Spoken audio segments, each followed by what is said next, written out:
Audio one. बाल निर्माण की कहानियां, भाग 3। लेखिका डॉक्टर आशा सरसिज। शीर्षक नंदू को दंड। नंदू चूहे में एक बहुत बुरी आदत थी। वह थी बहुत बोलने की। हर समय वह कुछ न कुछ बोलता ही रहता था। उसकी माँ उसे समझाया करती थी कि बेटा, बहुत बोलने की आदत ठीक नहीं है। व्यर्थ बोलने में बहुत सी शक्ति खर्च होती है। काम की बात ही बोलो। पर नंदू था कि मानता ही न था। धीरे धीरे नंदू में चुगलखोरी की आदत भी आ गई। वह इधर की उधर लगाने लगा, झूठ भी बोलने लगा। वह झूठ बोलकर चुगलखोरी करके दूसरों में लड़ाई भी कराने लगा। ऐसा करने में उसे मजा आने लगा। नंदू रोज ही कुछ न कुछ शरारत करने लगा। एक दिन उसने देखा कि मीतू बतख अपनी चोंच में खाना दबाए चली आ रही है। मीतू यह खाना अपने बच्चों के लिए ले जा रही थी। खाना देखकर नंदू को भी भूख लगने लगी। वह सोचने लगा कि वैसे तो मीतू कुछ देगी नहीं, इसलिए उसके पास पहुंच गया और बोला, नमस्ते मीतू मौसी।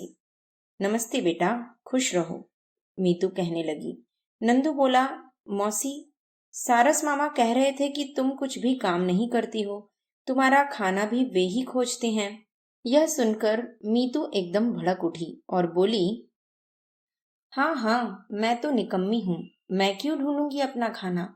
फिर वह अपने मुंह से जोर जोर से बकबक की आवाज निकालते हुए आंखें नचाते हुए बोली, यह सोना सारस भी न जाने अपने आप को क्या समझता है। एक दिन खाना खिला दिया तो रोज रोज गाता फिरता है। अभी देखती हूँ उसे जाकर। और वह पैर पटकती अपना खाना छोड़कर तुरंत चल दी। नंदू चूहे ने बड़ी खुशी से वह खाना खाया, फिर संतोष से अपनी मूछों पर हाथ फिराया। इसके बाद वह मीतू बतख और सोना सारस की लड़ाई देखने चल दिया। सोना सारस को तो कुछ भी पता न था। मीतू बतख जोर जोर से लड़ती ही जा रही थी। नंदू चूहे को उनकी इस लड़ाई में खूब मजा आया।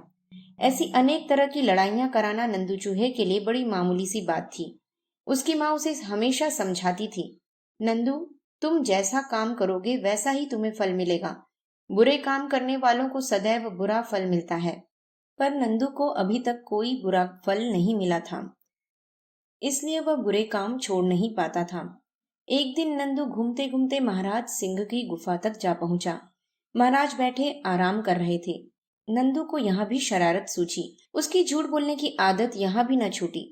उसने हाथ जोड़कर महाराज के आगे झुककर नमस्कार किया और बोला, राजन, आप जैसे प्रतापी राजा कभी कभी ही भाग्य से मिलते हैं। सिंह ने अपने नथुनों को जोर से हिलाया और मूछों को गर्व से फड़फड़ाया। नंदू आगे कहने लगा, महाराज, कोई आपकी बुराई करे तो मुझसे सहन नहीं होता। किसमें है इतना साहस, शेर दहाड़ा। नंदू ने दोनों हाथ जोड़ते हुए झुककर कहा, महाराज, आपका मंत्री भोलू भालू यह कह रहा था कि आप तो सारे ही दिन पड़े पड़े आराम फरमाते रहते हैं। जनता के सुख दुख से आपको कोई मतलब नहीं है। अच्छा, कहकर सिंह गरजा। उसने नंदू को वहीं रुकने का आदेश दिया और एक सैनिक को हुक्म देकर भेजा भोलू भालू को बुलाने के लिए। नंदू मन में सोचने लगा कि आज मैं अच्छा फंसा। उसने तो सोचा था कि सिंह को भड़काकर वह तो चला जाएगा, पीछे सिंह और भालू दोनों आपस में लड़ते रहेंगे।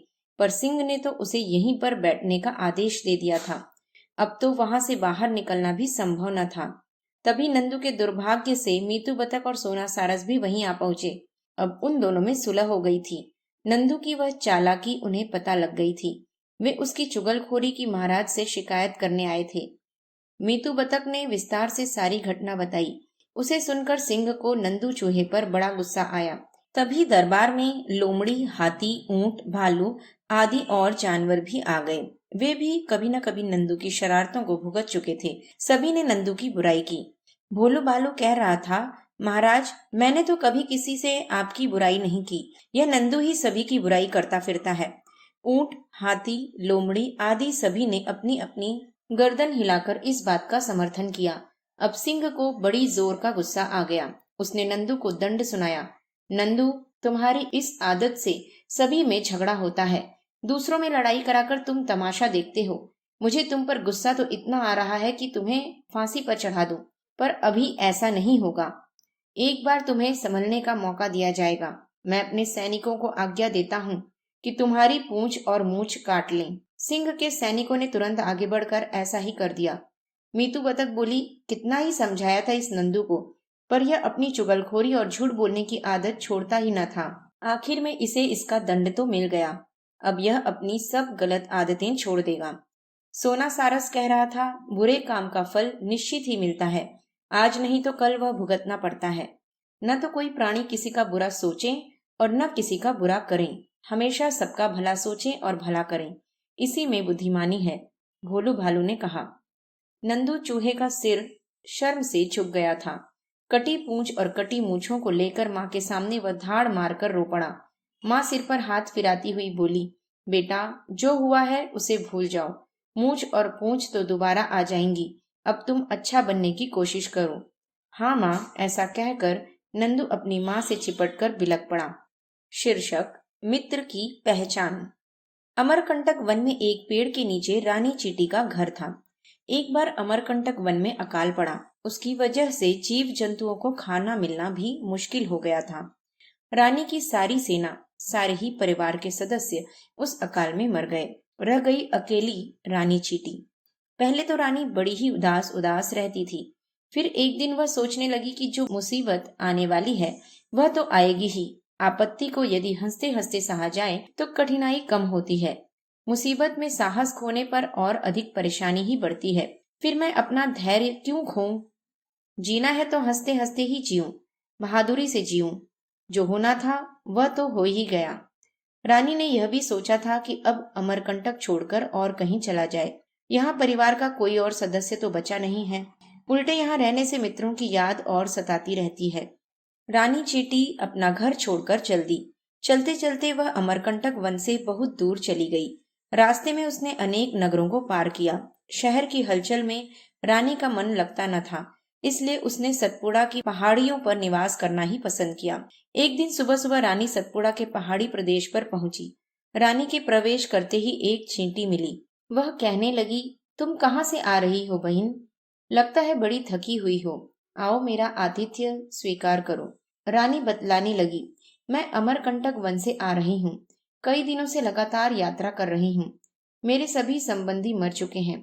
अब तो तुम मेरी सहेली ही बन जाओ, जिससे मुझे भी कुछ राहत और खुशी होगी। दूसरी चींटी कहने लगी, तुम्हें अपनी सहेली बनाकर मुझे भी खुशी होगी। मुझे संगीता कहते हैं। चलो तुम मेरे घर चलो, वहीं पर रहना। रानी ने आगे बढ़कर अपना मुंह संगीता के मुंह से मिलाया और दोनों मित्र बन गईं। घर पहुंचकर संगीता ने एक विशेष प्रकार की ध्वनि की। तब उसकी सारी सेना और परिवार के लोग इकट्ठे हो गए। संगीता ने उन सभी से अपनी नई सहेली का परिचय कराया। सभी रानी से मिलकर बड़े ही खुश हुए। अब रानी और संगीता साथ साथ रहने लगी। वे साथ साथ काम करती थीं और साथ साथ ही घूमती थीं। रानी ने संगीता को नई नई चीजें दिखाई थीं, जैसे कि नए तरीके से घर बनाना, बच्चों को अच्छी तरह पालना आदि। इन सभी के कारण संगीता और उसकी सेना की सारी चींटियां रानी को बड़े सम्मान के साथ देखती थीं। संगीता अपनी सेवक चींटियों से कहती थी, जो जितना गुणवान होता है उसका उतना ही आदर होता है। अगर तुम दूसरों से सम्मान चाहती हो तो गुणी बनो। वह हमेशा उदाहरण के रूप में रानी का नाम लिया करती थी। एक दिन की बात है कि संगीता और रानी अपनी कुछ सहेलियों के साथ घूमने निकली। रास्ते भर वे बड़ी प्रसन्नता से गीत गाती गईं। जगह जगह ठहर कर तरह तरह का नाश्ता भी करती गईं। घूमते घूमते सभी तालाब के किनारे पहुंची। वहां एक संजीव नाम का एक सारस रहा करता था। वह संगीता का मित्र था। उसने संगीता को एक कमल का फूल उपहार में दिया। संगीता ने संजीव सारस को इसके लिए धन्यवाद दिया। संजीव वापस लौट गया। तब संगीता तालाब के किनारे अपनी सहेलियों के साथ बैठकर उस कमल के फूल का पराग खाने लगी। सबने खूब छककर उसकी दावत उड़ाई। इसके बाद वे सारी की सारी चींटियां पानी पीने तालाब के किनारे उतरी और तो सब पानी पीकर ठीक से आ गईं, परंतु संगीता का पैर फिसल गया। वह पानी में गिर पड़ी। संगीता चीखने लगी, बचाओ बचाओ। संगीता की पुकार सुनकर सारी की सारी चींटियां तालाब के किनारे पर आ गईं। सभी खड़ी खड़ी यही सोचती रहीं कि क्या करें, कैसे इसको बचाएं। नीतू चींटी बोली, चलो कहीं से बड़ा सा तिनका लाएं। हंसू बोली, कहीं से पत्ता खींच लाएं। सभी चींटियां आपस में बात कर ही रही थीं कि रानी अपनी जान की परवाह किए बिना पानी में कूद पड़ी। वह एक पत्ते के टुकड़े पर कूदी थी। पूरी बहादुरी से उस पत्ते को धकेलती हुई रानी संगीता के पास ले गई। फिर अपना हाथ बढ़ाकर तुरंत उसने संगीता को पत्ते पर खींच लिया। फिर पत्ते को खींचती हुई रानी तालाब के किनारे आ गई। तालाब के किनारे खड़ी सभी चींटियां रानी का साहस देखकर हैरान थीं। वे अभी सोच ही रही थीं कि रानी अपनी जान की परवाह न करके संगीता को बचा लाई थी। सभी चींटियों ने मिलकर उस पत्ते को किनारे पर खींच लिया, जिस पर रानी और संगीता बैठी हुई थीं। थोड़ी देर बाद संगीता पूरी तरह ठीक हो गई। रानी का उपकार देखकर संगीता की आंखों में पानी भर आया था। वह रानी के गले से लिपटते हुए बोली, बहन, आज तुमने स्वयं को खतरे में झोंक कर भी मेरे प्राणों की रक्षा की है। यदि मुझे पानी में तनिक भी देरी हो जाती तो मेरा मरा हुआ शरीर ही शेष रहता। ऐसा ना कहो संगीता बहन, बुरी बात मुंह से नहीं निकालती। अपने एक हाथ को संगीता के मुंह पर रखकर रानी कह रही थी, मित्र की सहायता करना मित्र का धर्म है। जो समय पड़ने पर मित्र की सहायता नहीं करता वह सच्चा मित्र नहीं हुआ करता।